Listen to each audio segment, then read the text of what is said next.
Hey, Derek, thanks for coming on the show today. Well, thanks for having me, Breezy. I'm glad to be here. Yeah, well, I mean, it's been great connecting with you, and I know we were just talking kind of a little bit about some of your cases, but I found it fascinating to hear a little bit more about your experience overall as an attorney working in the oil and gas space. Yeah, so I've been out in Midland since 2011. When I graduated law school, I started law school in 2008, and so that was right when the financial crisis happened. And Hmm. so my law school graduating class, there's an article that says like that class had the fewest percentage of graduates that had a job at the end of law school. Interesting. And in 2011, the oil market was like kind of it was really spiking. Oil was over 100. So Midland was one of the few areas in the state that was hiring lawyers. So I grew up in Wichita Falls, and it was just kind of it wasn't that different from what I was used to, like population wise, size wise, what you can do out there. And so yeah, I joined a firm out in Midland in 2011, and I've been there since. And my primary area of practice has been oil and gas related litigation, business disputes, contract disputes, personal injury stuff. And now I've opened my own firm in the last 6 months, and kind of moved into some family law stuff to complement all the stuff I've done in the past. But yeah, I love Midland. It's a great place to raise a family, and it's a great place to practice law. It's a great legal community. So that really worked out. Yeah, it was a great opportunity because my old firm, they used to say like Midland is a place where you get a small town vibe or medium town vibe without I don't know about traffic. Traffic is still, Mm, yeah, it's still jury's bad. still out on that one. Yeah, but yeah, for sure. But you get the small town big vibe in terms of like how you live Hmm. and that kind of stuff, but you get like big city work. So I've been doing the same kind of work that lawyers in Dallas and Houston and Austin are doing. So it was just been a great place to get good legal experience, meet good folks, work with good folks, work on interesting cases, and get a lot of experience that if you told me when I was in law school that I would be in Midland for this period of time doing this kind of work, I would have said, no, you're crazy. I'm going to Houston, I'm going to Dallas. But Right. it just didn't work out that way, but I'm glad it didn't. And it's interesting because it's like you might set out on a certain track and it changes because of like the need in the market or Right. I mean, like you said, the financial crisis and that could really affect your career trajectory. Yeah. And that's how a lot of people end up in oil and gas. If there's a boom, you get in, you need a job, or there's an opening somewhere, and then you can really make it your own. And I always advocate for that, especially with my show, because I'm like, I just kind of showed up in Midland. I had a couple of skills and I made it work. But there was always, it seemed like there was always opportunity. And it wasn't always ready just like right there waiting, like I would have to work for it or find it, but there's always something that you can build in, I feel like, in the Permian Basin and make it your own.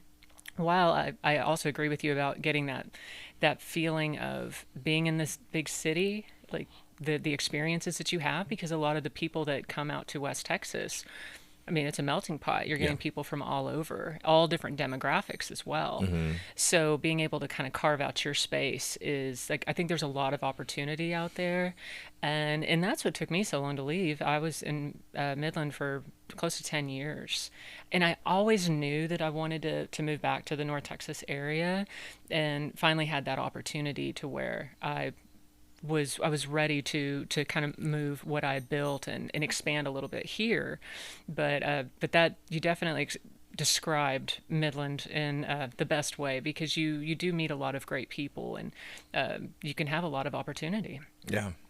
Yeah. I've gotten my name on cases in discussing pretty complex oil and gas issues. I mean, I've got opinions out there with my name on them that if you, like I said, if you told me in law school, you're going to be on this case where this pretty important legal issue is going to be decided in an area like oil and gas, I would have told you you're crazy. But oil and gas is the coolest area of law, I think, because as a lawyer, it kind of blends contract law with property law, which is um, it's very complex. It's very deep. Every case is different because you could have like your basic, we're not getting paid royalties, kind of Hmm. dispute, or we don't want this operator out on our land, or they damaged our land.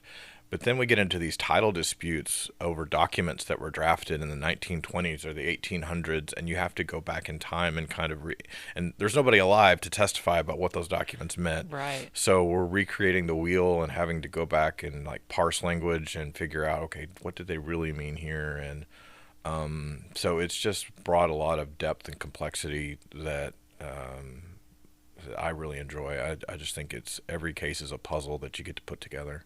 I could see that, absolutely, especially when things like that turn up. Was that a lot to digest when you first got to West Texas, though, getting into A little bit. that So I work? took oil and gas in law school, like my Okay. second year.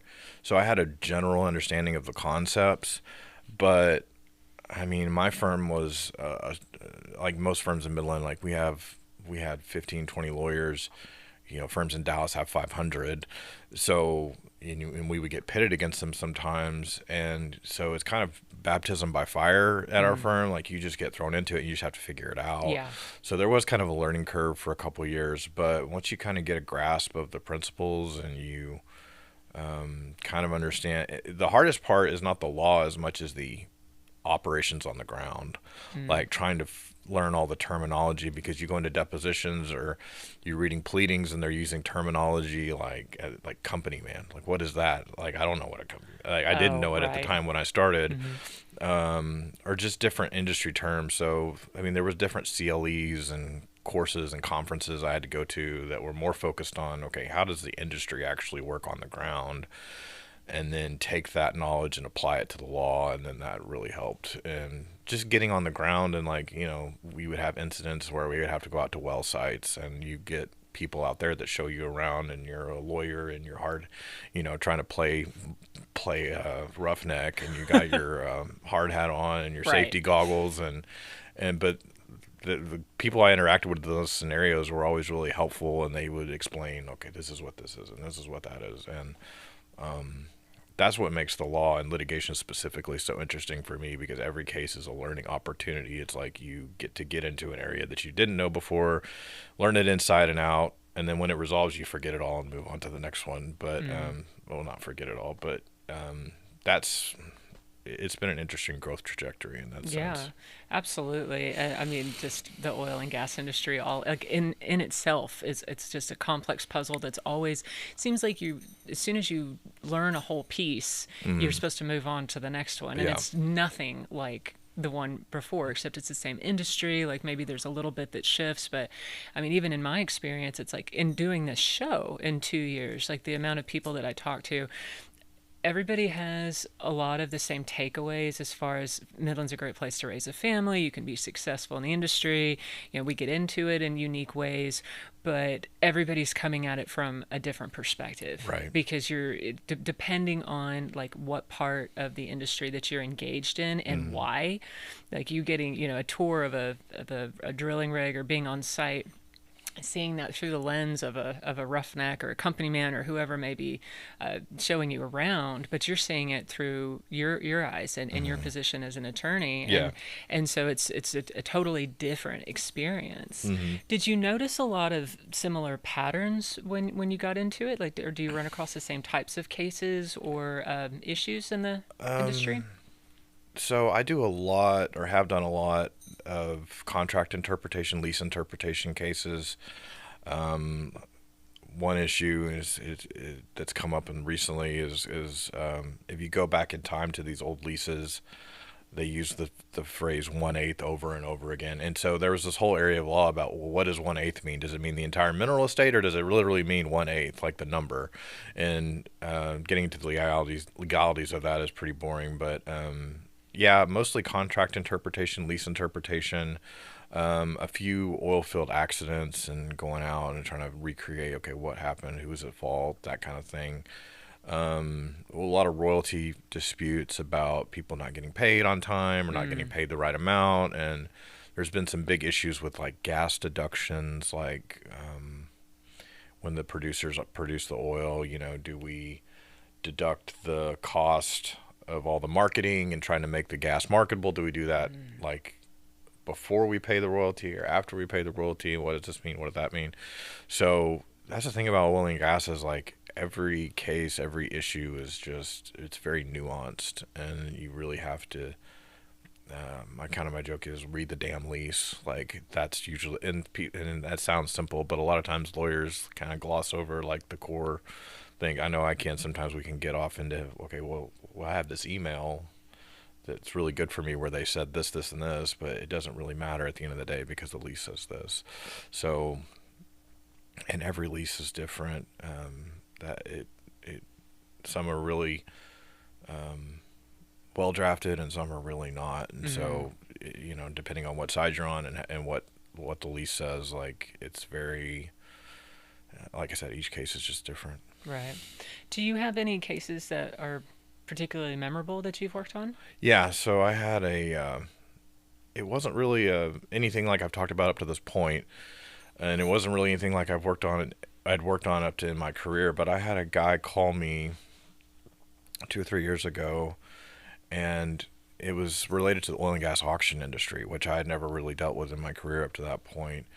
And he said, hey, like this is in, like I said, 2021, 2020, somewhere in there. He said, in 2015, I bought a drilling rig at an auction out here, and I cut a deal with the auctioneer, the land company, to, hey, you guys store this out here on your property. Because in that industry, what my client does and what a lot of people do that I didn't really know is like when the oil market goes down, they'll go to these auctions and buy drilling rigs, oil field equipment because their prices are down. Then they hold them and then resell it when the price goes back up. Okay. And the biggest expense that they're trying to avoid is transporting stuff, especially a drilling rig. Right. And so he cut a deal just to like buy it there, keep it on site, pay like $500 a month in rent. And he's been paying his rent. He had proof of it. At some point, they stopped invoicing him like they were supposed to. Anyway, the long story short was he was like, I got a phone call that my rig was just gone. And I was like, well, that's not good. That's not good at all. And he and a couple other guys that he worked with, different companies, but they were friends. Mm-hmm. They all had stuff stored on this yard. And we called it the church yard because it was owned by a church but leased to the auction company. Okay. And it was right in the middle of COVID when all this happened. So there was a lot of chaos going on. Oh, yeah. And the main auction company that had this deal to hold this equipment, like they got bought out by the company that held the original auction got bought by a bigger auction company. They ended up being the main defendant. And when that happened, all the paperwork got lost. They didn't transfer, just that was what we were hearing at the beginning was just stuff got lost in the shuffle. They decided to clear the yard and all this stuff. Anyway, my guy was like, if somebody just called me or told me or sent me a text or sent me an email or sent me what the industry standard is in that industry is sent me a registered letter, certified mail saying, hey, you have 2 weeks to get this off your deal, like come pick it up. Well, that didn't happen. And so when the case started, it kind of seemed like there was some evidence that they had maybe made a phone call, maybe sent a text message, but there was nothing clear. It was just kind of a text message like, hey, call me.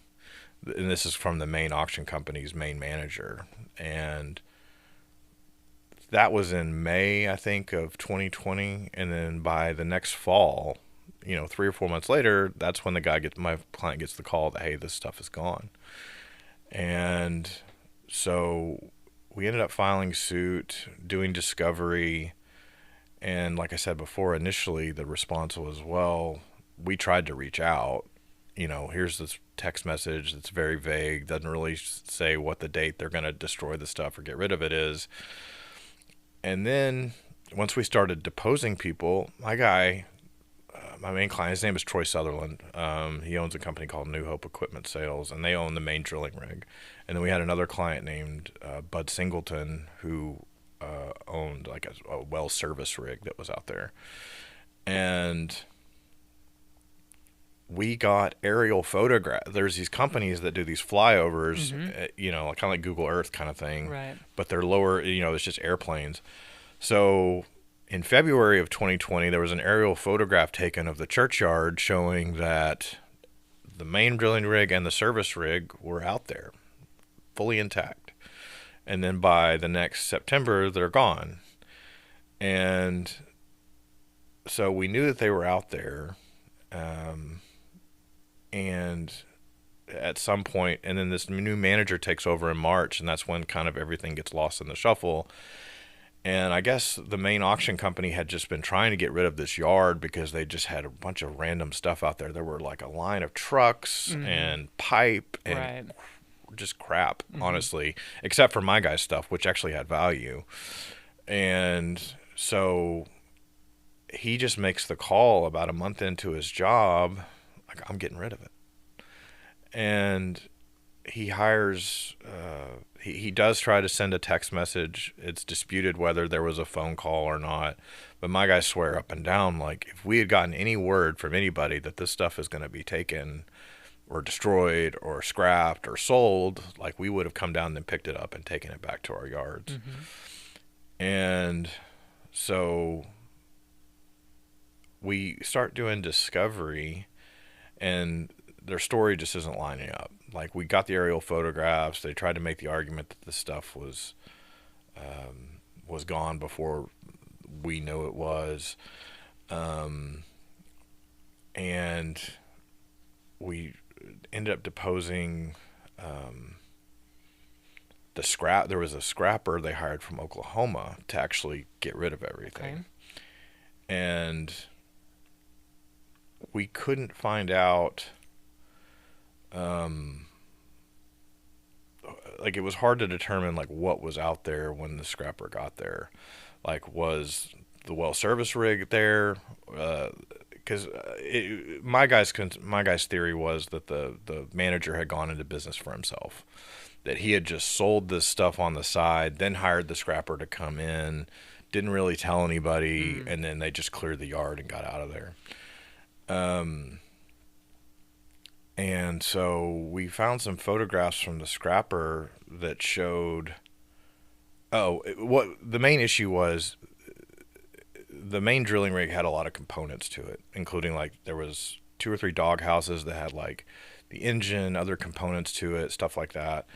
And they were there in the February aerial photographs, but we couldn't, there was a list of the equipment that had been scrapped in the fall whenever the yard got gotten rid of. And there was about a third of the rig that was just totally unaccounted for, that was there in February, was not there, and it was not on the scrap list for whatever they cleared out through their Oklahoma scrapper in the fall. So it was like, well, did the manager take it? Did somebody else just come out and steal it? Like, what happened between February and the fall with this 1/3 of the rig, which was actually the most valuable pieces of the rig, like the engines and the stuff that really had value? And we found some photographs of a truck while the scrapper's out there. Another third-party truck is out there loading up stuff. And we're like, well, why, if you have a scrapper, why is there another person loading up stuff? So we didn't know if maybe they had stuff and they got noticed that, hey, this is getting rid of, they got their stuff out. My guy is so obsessed with this case. Like, Troy is Sutherland, like I said, that he was his own private investigator. He got the aerial photographs. Okay. Like, I like to say, like, lawyers like to take credit for stuff, but I really can't take credit in this case because he gathered all the evidence and gave it to me. And when you're handed what I'm handed, it's hard not to end up with the result that we got. Right. But he found these red and black trucks, and he asked one of his friends, like, hey, we see red and black trucks out there in these photographs. We don't know who that is. And he's like, oh, I know this company in Windthorst. They have red and black trucks. And so my guy goes online and finds this drilling company that has these red and black trucks. It's like an hour he lives in Oklahoma. It's like an hour from his house. He hops in the truck, drives down there, and his rig was green. So he drives down there and he sees green rig components out on this guy's yard. And, like, he's like, he has a plane. So he's like, I can't get close enough by driving to see what it is. So he goes back to his house, gets in his plane, flies over the yard, and he's, like, literally trying to take photographs, like, aerial, to see what this stuff is. And he determines, like, hey, yeah, that's my rig. That's that 1/3 of the rig that's been unaccounted for. So he sets up a meeting with this guy, and because he has a friend who knows the drilling company in Windthorst. So they set up a meeting, and he goes in there and he's like, "Hey, those green components out back, where'd you get those?" And he's like, "Oh yeah, I had some equipment out at a churchyard in Odessa, and I went out to get it, and they just gave it to me." Oh, wow. And so we had done depositions of them up to this point, of the auction company defendants, and they swore up and down that no, it was just all scrapped. It was all scrapped. But we knew that wasn't true because everything wasn't on the list, and there was still this 1/3 of the equipment that was unaccounted for. And so this guy, well, my guy's like, "Well, I want it back." And the guy's like, "Well, let me talk to my dad. My dad's the owner. Let me talk to him." And what we get back is, "No, we're not doing it. You're not doing it." So my guy then goes to the police and files a police report. He's like, "They have stolen property. Like, this is mine. I didn't give them permission. This is stolen." And it was a small town, and they knew, like, the cops knew the guy. So I don't think that they would have ever arrested him, but I think they did tell him, like, "You've got a problem. You're holding equipment that this guy has title to. Like, he's got documentation. What? You got to give us something to come back to this guy with." So this guy, like, gets some software and pulls all the stuff off his phone, and he shows us text messages with the Ritchie brother people, or the main auction defendants, that had sworn up and down that no, we just scrapped everything. We didn't give anything away. We didn't sell anything. We don't think anything was stolen. It was a secure yard. And in the text messages, they're just like, "Oh yeah, you can have that. Oh, okay. You can have that. You can have that." So it was at that point we knew that it was just, I think it was a case of the main manager who made the call to scrap the yard didn't have the experience in the industry. He had moved from, like, he had the operations experience, but he didn't have the auction industry experience. And I learned through this process, like, I learned what scrappers were and all this stuff. And I don't think that guy had taken the time to really learn the industry before he just made the decision that, no, we're getting rid of all this stuff. Okay. And the industry standard, which was showed to the jury when we finally got to trial after 2 or 3 years of discovery, was you send a certified letter and you tell them, we are going to get rid of this stuff by this date if you do not come and pick it up. And that never happened. And on top of that, they lied. Like, Right. I mean, we have text messages that prove they lied when they said, "No, we scrapped everything. We didn't give it away." And so we finally got to a jury trial in Odessa, and this was in April of 24 when we went to trial, and we put on all the evidence. And we also had another scrapper who was in the industry. So the main auction defendant hired a company in Oklahoma to do the scrap job. Well, we had a guy from Odessa, home, raised in the Permian, knew the local industry, had been scrapping his whole life. I think his dad did it. And he was mad that the auction company didn't hire him to do the job. He's like, "I'm right here. Why did you not hire me to do the job?" And the Oklahoma scrapper had actually contracted with him to be like, "Hey, I need some of your equipment to help move this stuff off the yard. I'll give you a piece." So he had direct knowledge, but he more had the industry knowledge to say, this guy that they hired, like, he just wanted to use my equipment, but I knew that this guy was not qualified. So they didn't send a certified letter. They were using an unqualified scrapper, and they just lied and gave it all away. And it was all to save like $1,000 a month in rent. It was just like this big corporate mentality of, we have to cut costs at all costs. Right. And what they ended up doing was, I mean, my guy, Troy, this was the first drilling rig he had ever bought, and he was proud of it. Like, that was a big accomplishment for him to be able to, and he got a good deal on it. It was in well working condition. I will say he probably held on to it too long. He had 1 or 2 opportunities to sell it before it got scrapped. And he probably should have taken one of them, in my view. But, like, they took what he valued, like, this, my first drilling rig, I finally made it in this industry. I've proven that I can do this, and just destroyed it. and scrapped most of it, gave the rest of it away. He did get that 1/3 back. Like, part of the judge was mad. I mean, when we found out that there was this equipment in Windthorst that had just been given away, and we showed the judge that they lied about it, like the judge, Judge Lowe in Odessa, he ordered the auction company to haul all the stuff back from Windthorst to Odessa. So my ag did get some of it back before we got to trial. Then we got to trial, and I think it was an interesting case for the jury. It's not your typical jury trial in a civil case, because in most civil cases with oil and gas, like, you're dealing with contracts and stuff. But this was like a real mystery, almost whodunit kind of thing. And the main manager guy testified and just got roasted on the stand. And they tried to make the argument. I mean, he said with a straight face on the stand, like, well, we got their stuff back from Windthorst, and we gave it to them, and we paid for it. And me and my lawyer friend, my partner at the time, were sitting there like, you're not supposed to talk about that. Like, when the judge sanctions somebody, that's not supposed to come into the trial. And as long as they don't talk about it, we can't talk about it, because we're the ones that got it.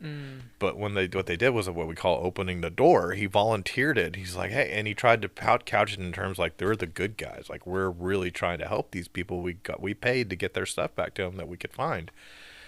And we went to the judge and we were like, Judge, you ordered him. You ordered them to do this. This is not a good thing, And so we got to show, like, no, you were court ordered to return that stuff, and that just lit the jury up. Yeah. I mean, that was really like sticking his foot in his mouth. Yeah. And so the jury got to hear about that, the sanctions. They got to hear from these scrappers, and it was a whole cast of characters. Like, I bet. yeah, Oh my I gosh. mean, these people in the scrapping industry. I put one of the witnesses on the stand who he had a small rig that had also been destroyed, but he didn't have enough to really go all the way to trial. But his stuff got destroyed nonetheless, or scrapped nonetheless, without his permission or knowledge. And he shows up in a gray T-shirt, and, like, it's like hanging off of him, and he's got holes in his jeans, and, like, hardworking blue collar guy, like, drives all over the country. And the judge was like, what is he wearing? He's like, there's a dress code on the door. And so we had to, like, during the lunch break, we took a lunch break, and one of my clients had to go to Walmart and buy him a collared shirt. And so anyway, the jury, we were in trial for 4 days. This was during the eclipse, and so we were supposed to start on Monday, but we ended up starting on Tuesday because the judge and his wife had to see the eclipse. Oh my gosh, what the deal? And which I thought was hilarious. And but he was like, we have to be done by Friday. And I was like, okay. So we ended up getting it all done, submitted to the jury. And the main issue in the case was, well, let's just put all these bad facts about what happened to the equipment to the side. What is this drilling rig? The main piece was the drilling rig. The well service rig, we all kind of agreed, was about $75,000. But we had an expert who had testified that the rig could be worth, depending on how you valued it, like if you valued it all as one piece, like maybe $1.5 million. If you were to, like, piece it out and like do what we call replacement cost, like buy individual pieces to replace it, maybe up to $3 to $4 million, because this is when inflation was starting to spike really bad, and they weren't building as many drilling rigs, and so the market at the time kind of made it to where we could argue $4 million were our damages. And our expert was a really nice guy, but he was in his deposition before the trial, and the lawyer on the other side for the auction company asked him, like, well, where'd you come up with these numbers? And he's like, well, there's no, in the drilling rig resale world, there's not an MLS system. Like, it's not like real estate where you can go online to Zillow and see, like, what houses are selling for. Like, there are private sales. Like, you have to be in the industry making phone calls. And in the legal world, though, like, phone calls don't hold up. You've got to have documentation. So he was basing his opinions of these $3 and $4 million, our expert, on these $3 and $4 million numbers, based on his just kind of knowledge of the industry, but no real documentation to back it up. And the only documentation you could really get is for auction sales, but we don't want to use auction values because auction values are way less than Right. fair market. And so and that's what we're trying to find. And so the other lawyer asked him, "Are we just supposed to believe your numbers because you say so?" And I'm sitting there, I'm like, "Oh God." And he goes, "Yeah." And I'm like, "No." So I knew at that point we couldn't really use him as an expert, and they tried to knock him out, and I think it would have gotten granted. So what we did was we found some law that in Texas, if you're the owner of property, you can testify as to what it's worth. And there's some cases that say that, like, if there was like a criminal case where a guy said he wouldn't take less than $50 for a television, and so they held that that was sufficient evidence that the television was worth $50 and he owned it. So what we did was we just had my guy sit on the stand and say, as an owner, as somebody, and not on top, not just the owner, but I'm in the auction industry and I've valued equipment and appraised equipment. It's worth X. And then they had an expert who was paid, who used their auction numbers to say it was worth like a sixth of what we said. So the jury had this huge range of numbers to go between. And anyway, at the end of the day, they came up with $900,000 for the value of the rig, and which was a huge number. And then they assessed $1 million. They found that they were, by clear and convincing evidence, they found that the auction company had committed theft under the Texas Penal Code, like a criminal offense. And in Texas, if that happens, there's no punitive damage cap. So usually there's a 2.5 times your actual damages cap on punitive damages. And the point of punitive damages is to punish the wrongdoer for what happened. And they found that they were grossly negligent, that the manager had and the company had converted the equipment, which is civil theft. Then they found the penal code violation, which removed the punitive damage cap. So they found that the equipment total was like $900,000, and then they assessed $1 million in punitive damages. And I'm pretty sure that's the biggest punitive damage. I mean, in West Texas, especially Odessa, where this case was tried, like, somebody at one point told me, "Those Odessa juries are cheap, man." And I was like, we walked out of there with $1 million, which was more than the value of the rig itself. My client was so happy, so appreciative. And it was great working for him. We billed him a lot of money because we were up against a big Dallas law firm, and they buried us in paper, hid paper for a while. It was he went through way more than he should have had to, but at the end of the day, we got him the result that he was looking for, and he couldn't be happier. And he and I are still friends today. He still calls me like every month or so and check in, especially after I open my new firm, and sees how I'm going, ask how I'm doing. He's met my wife. We hung out one time after the trial in Oklahoma, and so that case I got to learn,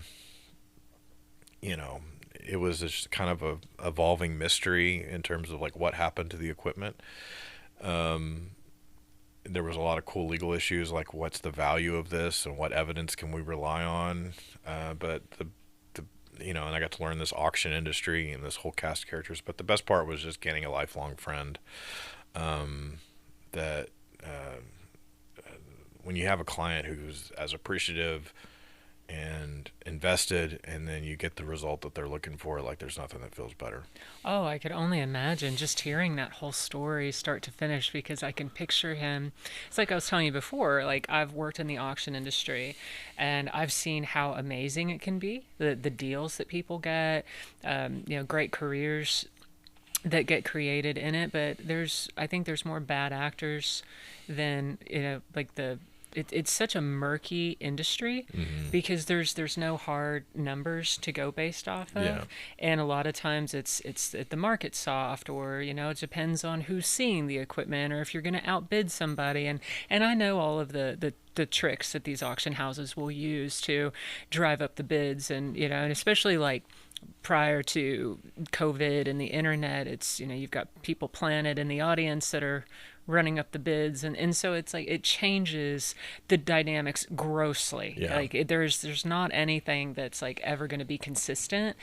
And like I've seen those situations in oil and gas, these yards that will just have abandoned equipment and pipe, and things that people have forgotten about and don't care about, don't want to deal with.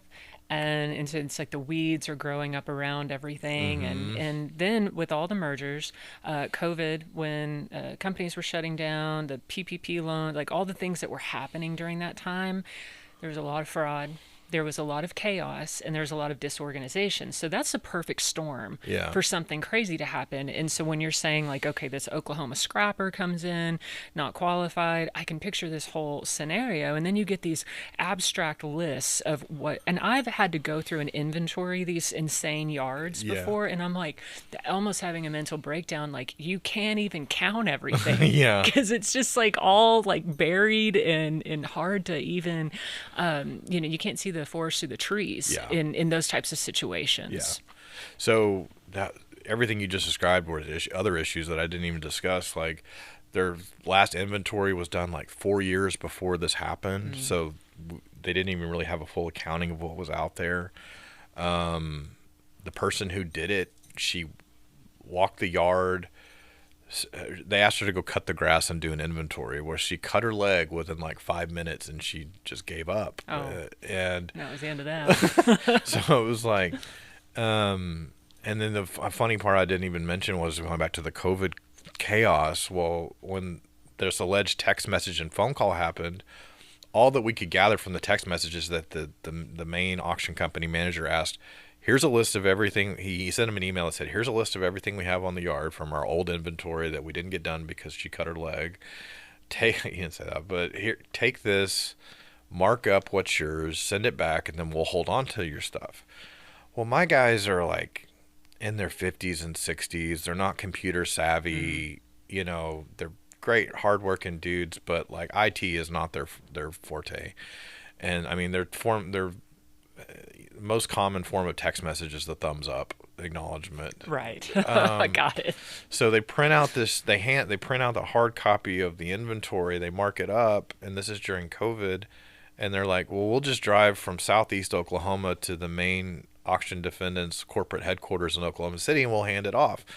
And tell them to give it to the manager who emailed asking for it. Well, they get there and the testimony at trial was the person who came to meet them was a one-handed man named Smokey. They hand it to him, and then the defendant company was like, we don't know who Smokey is. There was no Smokey, but that's what my guys swear up and down happened. And then like it never got to what they turned in never got to the main guy. And then a few months later he hires the scrapper, and the rest is history. So yeah, it was the perfect storm of just a complete chaos. Well, and there's a lot of people that operate very well in those types of situations, like knowing that they can get things moved undetected. And so what strikes me as so odd about that, though, is the way that they gave away the drilling rig. I can only imagine uncovering the situation in the truck and then the plane, and being so emotionally invested at this point. Because like you said, it's like he had reached a point where he was able to do something like that and being proud of it and not ever thinking it's going to disappear. Like me, the experiences I've had in the industry, I would never trust that. Yeah. But you wouldn't know that. You wouldn't know better if you hadn't seen it happen, or just people leave their positions, and so it's like things are no longer accounted for, or like the mergers and acquisitions that have happened, it's like things just get forgotten and they fall through the cracks. That's a very large item to fall through the cracks. But with this being such a major auction house, like, was that damaging to their reputation? I think in the auction world, yes, but I think their reputation, because of the mergers, like their quality of customer service, from what I heard from my client and other people in that industry, had kind of been declining over time. And this was kind of like, yeah, I think in that world, especially in West Texas, like a lot of smaller auction houses, not through like mailers or in print or everything, but word of mouth. I mean, we had, so the original auction company that got bought out by the main defendant, their owner, who had then started another auction company at the time of trial, he testified about the original sale, the original agreement to store it out there and that kind of stuff. And he testified on the stand that this whole incident was a black eye for the auction industry. And I think that was kind of what got around at the time. Yeah, because I've heard so many horror stories about things that have happened, like, under the table deals, or, you get these packages that you buy from companies, and so it's like you're negotiating it, like, okay, we're going to take everything, we're going to clean out your yard, we're going to do XYZ for this amount of money because they want to get the good stuff. And so then you kind of then it trickles down. And so when you have a yard like that that's just a little bit of everybody, like, that is a recipe for disaster, because it's like, oh yeah, nobody, this isn't anybody's, you can take it, this is something that we can give you as part of the deal. Like, I can kind of picture that scenario unfolding, and then it taking a little while to discover, because nobody's checking on this drilling rig every day. Yeah.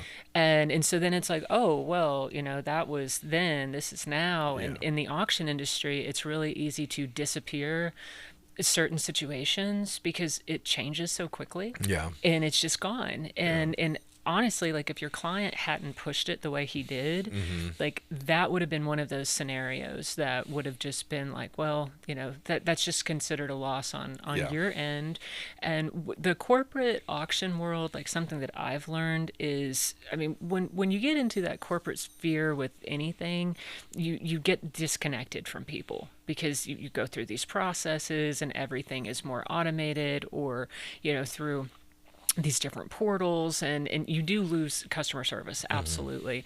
And you lose that personal connection of people are really taking care of you, because they're more in the volume of the movement. They're not worried about this little green drilling rig that vanished and went to Oklahoma. To them, that's just collateral damage, and we'll catch you at the next auction. Yeah.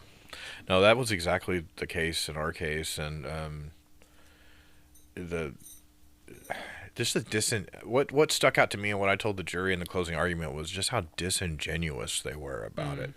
And like, their lawyer stood up in his opening statement, and it was almost like, this isn't a big deal. Like, this is just like, one of the pieces on the equipment list over the rig was like a junk box, which it's not the main component. It's not where the value is. And he's like, yeah, I mean, we're talking about junk boxes here. Like, this is not a valuable piece of equipment, or this isn't worth your time. My guy had a big picture of the rig mounted, like, framed and put on his wall. And the lawyer said, well, I don't have a picture of a drilling rig in my office. I have pictures of my kids. And I'm like, okay, well, I don't know what the relevance of that is really, but at the end of the day, like, we can each have different values and care about different things. And just going back to the disingenuousness of it, when the main manager was on the stand, the original argument was that this merger happened, everything got lost in the shuffle. We didn't have their addresses to send them these certified letters that you say we should have sent per industry standards. And he retestifies to this at trial after we've done all the discovery and we have all the documents. So there's a huge, behind him, he's in the witness stand, and behind him there's a huge blown up screen with a document on it, and it's the auction company's invoice with a label on it showing that they produced the document. So they from their own system harnessed this document, produced it to us. And he says on the stand he never had that document, and we just said, well, sir, you're the one that produced it. So if you produced it, you must have had it. And he was like, oh. And that was kind of one of those. That was a blunder. Yeah, that was one of the big moments where the jury's just sitting there like. They could also see the disconnect, because the jury, they're more like the little guy collectively together. And so you see this big corporate auction house with the big Dallas law firm and discrediting the value of what's important to this client of yours. And so they're picking up on that human element, whereas the corporate side is trying to argue the relevance of it and devalue the whole situation. And so when they blunder through something like that, it just, reinforces what they're already feeling. Yeah.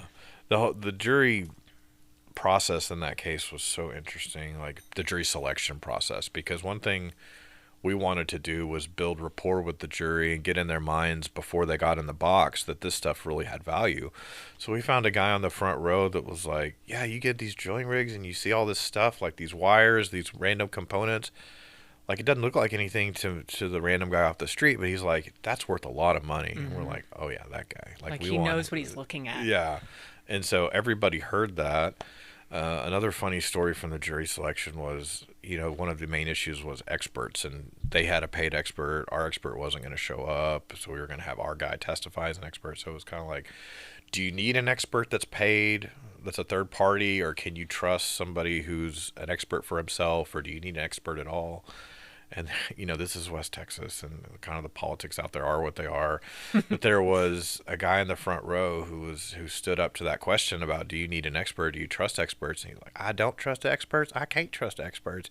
I do my own research. I go Google everything, and you cannot trust experts. And he goes, his kind of closing line was that I don't have to go any further to prove my point than Dr. Fauci. And we're all just sitting there like mortified. Oh, wow.